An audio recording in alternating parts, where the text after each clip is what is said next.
Hi friends. இன்னைக்கு நாம வீட்லயே இயற்கையான முறையில ரோஸ் எசன்ஸ் எப்படி ரோஸ் மில்க் எசன்ஸ் எப்படி தயார் பண்றது அப்படிங்கிறத பார்க்க போறோம். பன்னீர் ரோஸ்ல இருந்து நம்ம இத தயார் பண்ணலாம். இதுக்கு வந்து நான் ஒரு 1/4 கிலோ அளவுக்கு ரோஸ் இந்த மாதிரி உதுத்து வச்சிருக்கேங்க. அதுல இருக்கிற இந்த காம்பு, அந்த இலை அதெல்லாம் வந்து பொறுக்கி தனியா எடுத்துருங்க. சுத்தம் பண்ணி வச்சுக்கோங்க. இத வந்து ஒரு கிண்ணத்துல கொஞ்சம் நெறைய தண்ணி எடுத்து நல்லா அலசிக்கோங்க. ஏன்னா நெறைய பேர் கைப்பட்டுருக்கும், அழுக்கெல்லாம் இருக்கும். எல்லாத்துக்கும் சேர்த்து தான். நல்லா சுத்தம் பண்ணிட்டு அதுக்கப்புறம் நாம சிரப் ரெடி பண்ணிக்கலாம். நல்லா இத 1 முறைக்கு 2 முறை நல்லா அலசிட்டு, தனியா எடுத்து வச்சுக்கோங்க. இப்ப அலசி தனியா எடுத்து வச்சிருக்கேன் இந்த மாதிரி.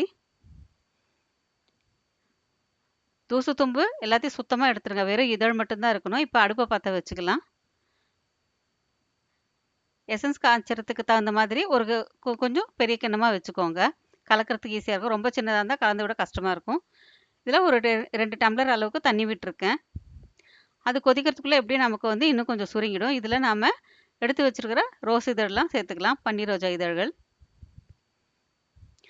இதுல வந்து கலர் வந்து இந்த ரோஸ் இதழ்ல வரும் அப்படின்னாலும், இன்னும் கொஞ்சம் எக்ஸ்ட்ரா கலர் சேர்க்கறதுக்காக, நான் வந்து ஒரு சின்ன பீட்ரூட்ட கட் பண்ணி வச்சிருக்கேன். அதையும் சேர்த்துக்கலாம். உங்களுக்கு கலர் இன்னும் கொஞ்சம் டார்க்கா வரும். அதுக்காக தான். இப்பயே பாருங்க அந்த ரோஸ் எல்லாம் கொஞ்சம் கலர் வெள்ளையாயிருச்சு. அதுல இருக்கிற எசன்ஸ் எல்லாம் இறங்க ஆரம்பிச்சிருச்சு. கொதிக்க ஆரம்பிச்சுமே மூடி வச்சுட்டீங்கன்னா, கொஞ்ச நேரம் கொதிச்சதுன்னா, இந்த மாதிரி பாருங்க உங்களுக்கு அழகா வந்து அந்த சிரப் இறங்கும் பாருங்க. எவ்வளோ அழகா நேச்சுரலாவே பார்த்தீங்கன்னா, உங்களுக்கு அந்த பிங்க் கலர் வந்துட்டுருக்கு. இப்போ ஒரு 10 நிமிஷம் கொதிச்சதுமே அடுப்ப அணைச்சிருங்க. அது ஆறிட்டு இருக்கட்டும். அந்த நேரத்தில இன்னும் கொஞ்சம் உங்களுக்கு கலர் இறங்கும். அதுக்குள்ள நம்ம வந்து சுகர் சிரப் ரெடி பண்ணிக்கலாம். இப்ப அடுப்ப பத்த வச்சுட்டு, ஒரு கிண்ணம் வந்து சுகர் சிரப்பு செய்யறதுக்காக வச்சுக்கலாம். 2 டம்ளர் அளவுக்கு சர்க்கரை சேர்த்துருக்கேன். அதில ஒரு 1/2 டம்ளர் அளவுக்கு தண்ணி விட்டுக்கோங்க. ரொம்ப அதிகம் விட வேண்டாம். பாகு வரத்துக்கு ரொம்ப லேட் ஆகும். நீங்க கம்மியா விட்டீங்கன்னா, கொஞ்சம் சீக்கிரமே வந்து சர்க்கரை கரைஞ்சு பாகும் சீக்கிரம் ரெடி ஆயிடும். ரொம்ப தண்ணி விட்டீங்கன்னா, ரொம்ப நேரம் ஆகும்.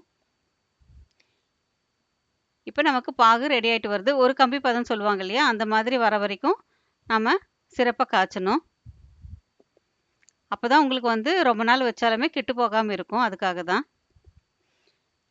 இப்ப இதுல ஒயிட் வினிகர் இருக்கு இல்லைங்களா? அது வந்து 1 ஸ்பூன் அளவுக்கு சும்மா சேர்த்துக்கலாம். அப்பதான் வந்து உங்களுக்கு ரோஸ் எசன்ஸ் ரொம்ப நாள் வச்சாலுமே கெட்டு போகாம இருக்கும். அதுக்காக தான். ரொம்ப ஜாஸ்தி இல்ல. ஒரே 1 ஸ்பூன் தான். பொதுவா வந்து உணவுப் பொருட்கள் கெடாம எடுக்கிறதுக்கு இந்த வினிகர் சேர்ப்பாங்க. தப்பில்ல. 1 ஸ்பூன் சேர்த்துக்கோங்க. இப்ப நம்ம காய்ச்சி வச்சிருக்கிற அந்த ரோஸ் எசன்ஸ்லாம் வந்து அ ஆறி போயிருச்சு. நம்ம வடிகட்டிடலாம் அத சுத்தமா. இப்ப நம்ம 2 டம்ளர் அளவுக்கு விட்டோம் இல்லைங்களா தண்ணி. இப்ப பாருங்க ஓரளவுக்கு சுருங்கிட்டு ஒரு 1 டம்ளர் தான் இருக்கும் இது. இப்ப இத நாம அந்த சர்க்கரை பாகு காய்ச்சி வச்சிருக்கோம் இல்லைங்களா? அதுல சேர்த்துக்கலாம்.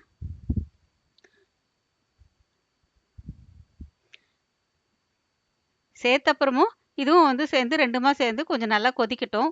ஒரு 1/4 மணி நேரமாவது சிம்லயே வச்சுட்டு கொதிச்சுட்டு இருந்தா தான் உங்களுக்கு வந்து கொஞ்சம் திக் ஆகும். அந்த மாதிரி நல்லா கொதிச்ச அப்புறம் நம்ம அடுப்ப அணைச்சுக்கலாம்.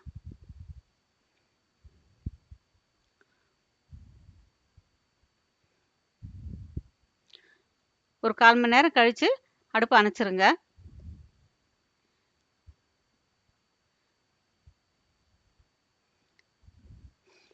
இப்ப நம்மோட இயற்கையான முறையில ரோஸ் மில்க் எசன்ஸ் ரெடி ஆயிருச்சு. இப்ப இத வந்து நம்ம பால்ல கலக்கப் போறோம். உங்களுக்கு எந்த அளவுக்கு கலரும், அந்த ஸ்மெல்லும் தேவையோ, அந்த அளவுக்கு நாம வந்து கலந்துக்கலாம். இதுல வந்து ஒரு கொஞ்சம் கேப் இருக்கிற மாதிரி பால் எடுத்துக்கோங்க. காய்ச்சி ஆறுன பால் தான் இது. இப்ப நம்ம காய்ச்சி வச்சிருக்கோம் இல்லையா? அந்த சிரப் வந்து ஒரு 2 கரண்டி, சின்ன கரண்டி தான் இது. அந்த அளவுக்கு உங்களுக்கு கலர் பாருங்க சேஞ்ச் ஆகுறது நல்லா தெரியும். உங்களுக்கு ஒரு வேளை வந்து டேஸ்ட்டும், அப்புறம் வந்து கலரும் இன்னும் அதிகம் தேவைப்படுது அப்படின்னு நெனச்சீங்கன்னா, இன்னும் கொஞ்சம் வந்து சேர்த்துக்கலாம். நம்ம வந்து வெளியலாம் வந்து எசன்ஸ்லாம் வாங்கி கெமிக்கல்ஸ்லாம் யூஸ் பண்ணாம, இந்த மாரி நேச்சுரலா வீட்லயே தயார் பண்ணி குழந்தைகளுக்கும் குடுக்கலாம். பெரியவங்களும் நல்லா வந்து தைரியமா குடிக்கலாம். ட்ரை பண்ணி பாருங்க. பிடிச்சிருந்தா லைக் பண்ணுங்க, கமெண்ட் பண்ணுங்க, ஷேர் பண்ணுங்க, சப்ஸ்கிரைப் பண்ணுங்க ப்ளீஸ். Thank you.